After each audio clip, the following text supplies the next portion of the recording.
კარს რო შემოვაღებ ხოლმე დილით და შემოვდივარ. ასე მგონია რომ ჩემ სახლში მოვედი. 37 წელიწადია რაც აქ ვმუშაობ. რომ მოვედი ნამდვილად არ ვიფიქრებდი რომ ამდენ დავრჩებოდი, მაგრამ რაღაც ისეთი ძალა აქვს აქაურობას რომ აი ვერც გრძნობ. ეს არის რაღაცა ცენტრი ადამიანების თავშეყრის, სითბოს, ინფორმაციის მიღების. ამბებს, რომელსაც ეს კედლები იტევს. კიდევ უფრო ამაღელვებელს ის ადამიანები ხდიან, ვინც წლებია ამ კიბეებს სიფრთხილით მიუყვებიან და ეროვნული ბიბლიოთეკის განვითარებაში უდიდესი წვლილი შეიტანეს. პროფესიით ფსიქოლოგი ვარ.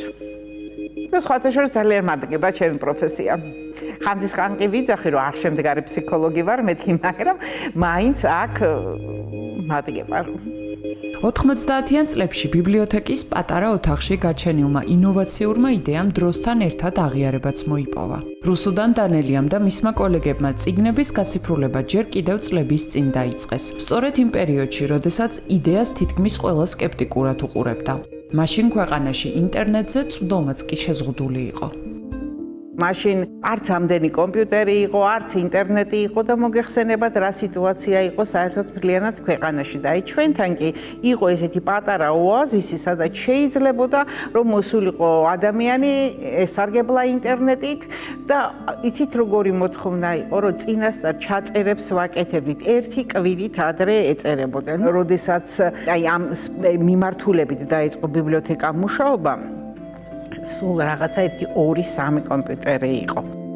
მე პირადად მართლაც ბედნიერი ვარ, რომ ზუსტად იმ სათავეებთან ვიდექი, როდესაც პირველი ელექტრონული კატალოგი შეიქმნა ბიბლიოთეკაში და აი ჩვენ მაშინ საკმაოდ დიდი შრომა გავწიეთ იმისთვის, რომ აი დღეს რაც არის, აქამდე მოსულიყო ეს ყველაფერი.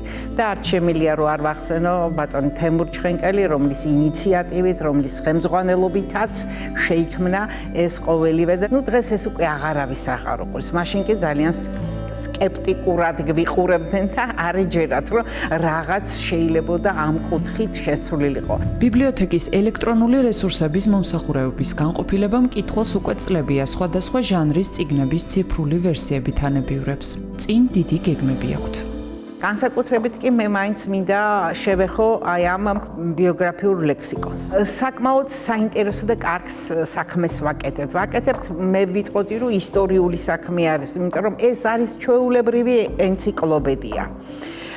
ჩვეულებრივი ენციკლოპედია, რომელიც ინახავს ინფორმაციას თითოეული იმ პიროვნების შესახებ, რომელსაც კი მცირეოდენი წვლილიც კი შეუტანია ჩვენი ქვეყნის განვითარებაში და მის წინსვლაში. ერთი შეხედვით ერთფეროვანი სამუშაო რუსუდან დანელიასთვის მრავალფეროვნებით სავსეა. იცით რა, მე მქონდა ერთ რაღაცა გარკვეული პერიოდის მერე იმისი საშუალება, რომ სხვაგან წავსულიყავი და უფრო მაღალ თანამდებობაზე. და რომ დადგა მომენტი, რომ მე ეს გადაწყვეტილება უნდა მივიღო, ვერ შევძელი.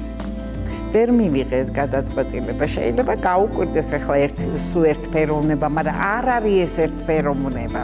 არ არის, აი ვინც აქ მუშაობს და აქ არის, ის მე გამიგებს, რომ ერთფეროვნული სამუშაო არ არის. ყოველდღე რაღაცა სიახლეა, ყოველდღე რაღაცა ახალი ხდება და ამდენად გავიდა ეს დრო, აი ამ რაღაცა ისე შეუმჩნევლად, რომ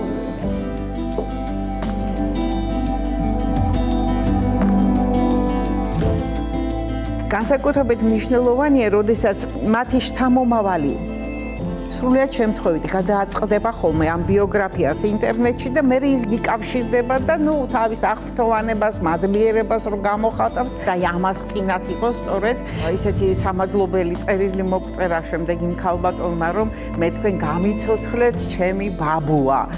რუსუდან დანელია არაერთი საინტერესო წიგნის თუ კატალოგის ციფრული მემატიანია. მან საქმისადმი თავდადებით, სიყვარულით, შრომით, ბიბლიოთეკა ყველასთვის ხელმისაწვდომ არქივად აქცია. ჩემი ყოველდღიურობა უპირველეს ყოვლისა პასუხისგებლობა, სურვილი იმისა, რომ რაღაც ახალი გავაკეთო, კიდე იმ რაღაცას დავამატო, მაინც გაძლევს ამის საშუალებას, რომ იქ შენი სული, გული ჩადო.